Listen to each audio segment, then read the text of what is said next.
사기와는 전혀 관계없는 선량한 임대인, 사기 피해를 당한 억울한 임차인, 집을 사야 되는데 집값이 폭등해가지고 속 터지는 일반 국민, 모두가 분통 터지는 지금 이 전세시장, 이게 잘못된 제도 때문입니다. 근본적인 제도 개선을 해야 되는데 제도는 그대로 놔두고 뭔가 자꾸 뭘 해야 되는 것처럼 얘기가 되고 있어서 답답합니다. 그리고 허그도 문제에서 자유로울 수 없어요. 제가 보기엔 모럴 해저드가 있어요. 전세는 임차인이 임대인에게 돈을 빌려주는 겁니다. 사실은 무이자로. 그 대신에 임대인은 임차인에게 집을 제공하는 거죠. 은행에서 주택담보대출을 받으려면 굉장히 어려워요. 이 규제지역에서는 40%밖에 대출도 안 해줘요. B아파트는 거의 대출 못 받습니다. 전세는 어떻습니까? 무이자입니다. 담보 제공 안 내놓습니다. 임차인이 모든 리스크를 집니다. 그 리스크는 일부 보증보험에 가입한 경우에 하나입니다만 국가가 집니다. 상상할 수 없는 고위험 무담보 대출이에요. 근데 대출을 해줄 뿐만 아니라 이제 보증까지 해줍니다. 돈 받은 사람은 따로 있는데 돈을 국가가 갚아주겠다고 하고 있어요. 사고가 생기겠어요? 안 생기겠어요? 사고가 날 수밖에 없는 지금 제도를 만들어 놓은 거예요. 서민을 위한 제도라고 만들었는데 실제 누가 혜택을 보느냐? 고소득자가 받아갑니다. 소득 하위 30% 이하인 저소득층은 7.6%밖에 전세대출 혜택을 못 보고 있어요. 결국 고소득층이 갭 투자 수단으로 활용하고 있는 거예요. 허그가 그동안 대입연재로 메꾼 돈이 11조 3천억이 넘습니다. 이 중 회수된 거 30%에 불과합니다. 2억 5천만 원짜리 공공임대주택을 지었으면 4만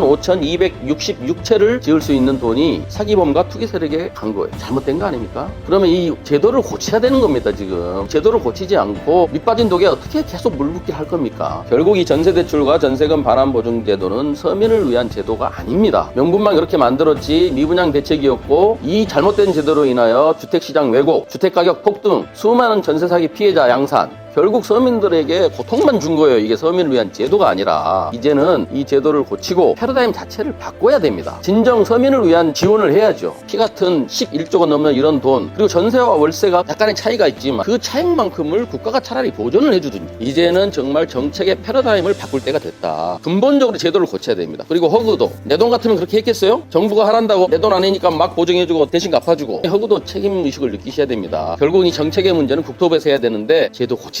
모두가 분통 터지잖아요. 임차인도 분통 터지고, 선량한 임대인도 분통 터지고, 국민도 분통 터지고. 어떻게 하시겠어요? 답변 좀 해보세요. 합당한 지적이라고 생각합니다. 깡통 전세를 유발하고 전세 사기를 유발할 수 있는 무자본 갭투기의 요인이 됐다고 하는 부분은 동감하고, 제도 개선 필요성은 분명히 있다고 보고, 좀 사회적 합의가 진짜 필요한 부분이 이 부분이 아닌가 싶습니다. 이거 근본적으로 고민을 해야 돼요.